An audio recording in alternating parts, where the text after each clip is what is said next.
Yeah, today we'll be seeing the topic on runway designs on railway, airports, and harbour engineering. And basically, the first time is runway orientation. So runway is usually oriented in the direction of a prevailing winds.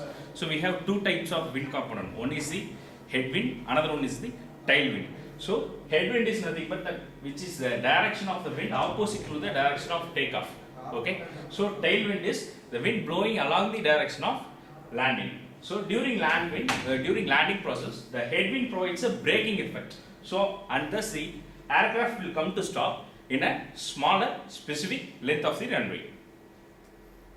So when you see this picture, so consider this is the direction of takeoff or landing. The wind which is acting along this direction is called as headwind, and the wind which is acting along the direction of a tail of aircraft is called as tailwind. Okay, this is the runway center line, and here you can see a component which is acting at some inclination. It is called as crosswind component. So crosswind is nothing but it is acting at some angle theta towards the aircraft movement. So when you resolve it, you have two components. One is the horizontal component. So horizontal component is a V cos theta, and already we know vertical component is a V sin theta.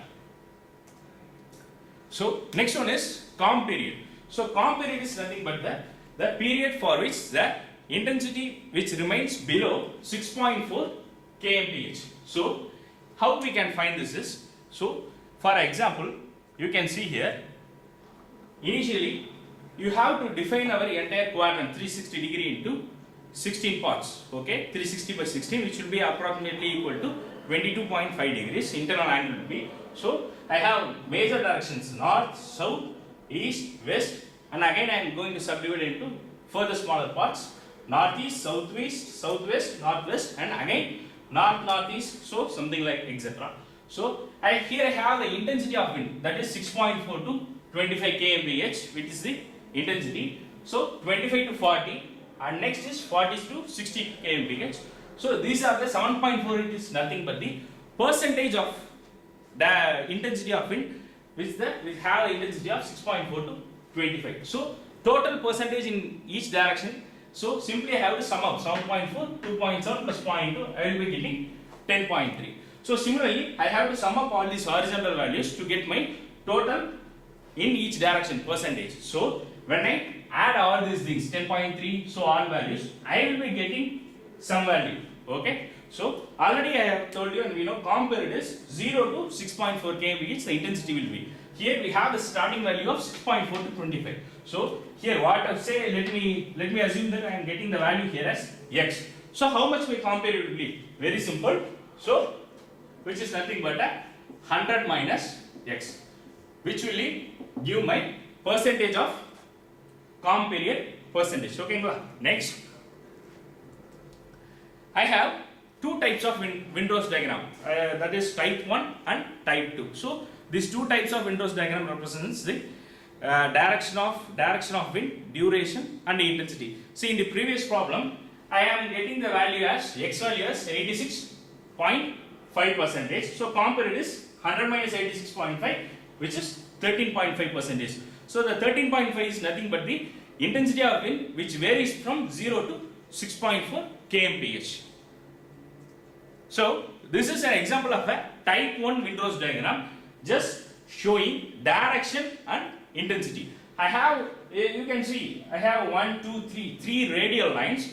So this is nothing but the included angle is, as I said earlier, 22.5 degrees. So I am going to divide 360 degree entire into 16 parts.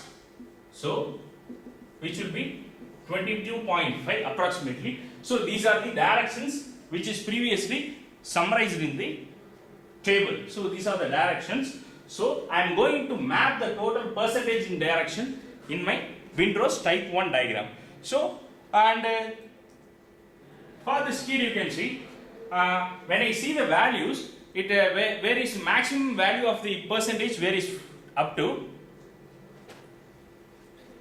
So yeah, here I have. Here you can see 10.3, 8.1, 3.9, and maximum value is 14.3. So around 15. So I am going to subdivide this radial parts into in terms of 5, 10, the outermost will be 15, and intermediate I am just going to, for my assumptions I am making 3, 8, so 13. So take for example, in case of north, if it is 10.3, so first radial diagram is 5, next is 10, so around somewhere here 10.3, I am going to plot this windows diagram. Okay, so simultaneously for the entire north, so 16 parts I am going to map. So from this we can come to a conclusion that the maximum intensity of the wind is along north south direction. So best suitable optimum orientation of front wave will be north south direction. So this is for type 1. So I have my another classification which is nothing but by type 2 windows diagram. So what is the main difference between type 1 and type 2 is, so previous type 1 we have seen only the direction intensity. So in type 2 we can see direction, duration and intensity of the prevailing wind. So I have an example question, so representing the intensities and percentage of wind in each direction. Okay, so here you can see, now in the last type 1 diagram we have plotted the radial lines depending upon the percentage, right, 5, 10, 15. So in this type 2 we are going to plot the radial lines depending upon the given value. For example, 6.4, 15